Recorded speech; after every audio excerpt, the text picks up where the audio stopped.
Blade Runner 2049 is the latest movie from Denis Villeneuve, who did Sicario, Arrival, Prisoners, those kind of movies. They're all tremendous. They're some of the best movies in recent years, and he is one of the best directors, one that I always look for new things that he's coming out with.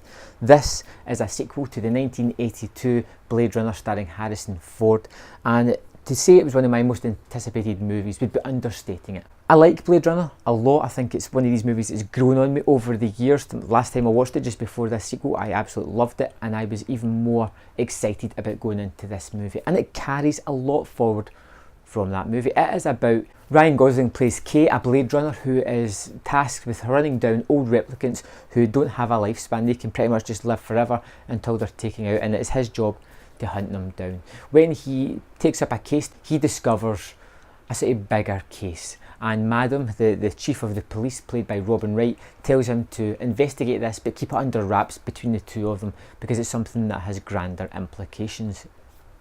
Now, the story is very interesting in this, but I don't think it's everything about this movie. It very much takes the themes of the original Blade Runner, which were sort of loneliness, how you live your life, who you live your life with, and carries it into this movie when we've got Kay, Gosling's character, who pretty much lives alone but with a AI to keep him company. He doesn't have many interactions with other people. It's a very lonely lifestyle that he has, and that follows on very much from Blade Runner. The latter half of the movie goes into Deckard's story and kind of expands on that, which I don't want to go into because it is a little bit spoilery. But let's just talk about what makes this movie as pretty good as it is, and that is the visuals. This movie is stunning to look at. Each sort of scene is a work of art. You could take a still and hang it in your wall, not a problem. It is terrific to look at. I don't think the visual style of the movie, anybody's had a bad thing to say about it, and quite justly so. I think the score is pretty terrific as well. It follows on from Vangelis' score from Blade Runner. I think it carries a lot of those say atmospheric sounds and touches, and was something that I really thought was marvellous in the cinema. I got to see this in a cinema with really good sound system, and it almost blew me away, just the sheer volume, the sounds that came out of it. It was very enveloping and put you into the mood of the piece. Now, I had one issue with the movie, and it is a choice by design, so it's not the movie's fault, and that is its languid pace. It doesn't rush to get anywhere. It takes its time. It stretches things out, and like I said, it's by design. It's supposed to be done this way to create a mood, to create a tension, to create a sort of familiar trend all the way through the movie. I do think, however, it is a little overlong, but there's nothing that I would really cut out of the movie. It just feels overlong, it feels stretched out, and it is because the scenes are played that way.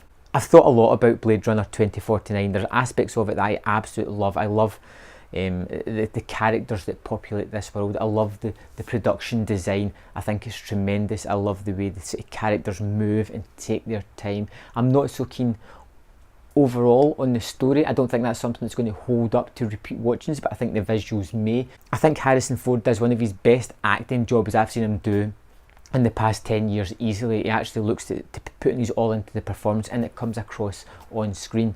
I think Ryan Gosling's a little bit cold, but again, that's by design and by his character's choice. But it creates all these crazy scenes that I really did like. The baseline test that Gosling has, I think that's weird but strangely captivating, and a kind of expansion on the test that Deckard gave in the first one. It's kind of evolved since then.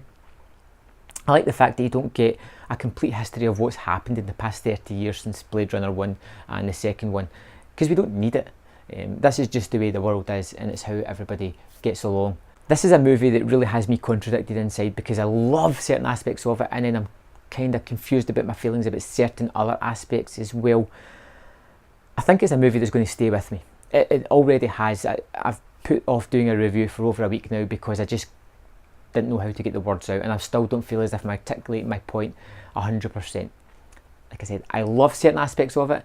There's certain aspects that just I'm not overall fan of, but I could see growing to love, much like I did with the original Blade Runner. But just now, as I think about it, this movie is a 4 out of 5 for me.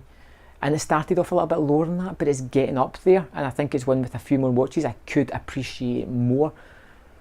Maybe. Have you seen Blade Runner 2049? What did you think of it?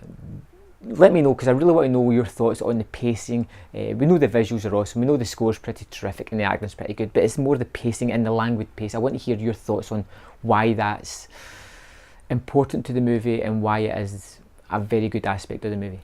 If you can explain it to me, let me know in the comment box below, and I'll see you next time on Man vs. Film.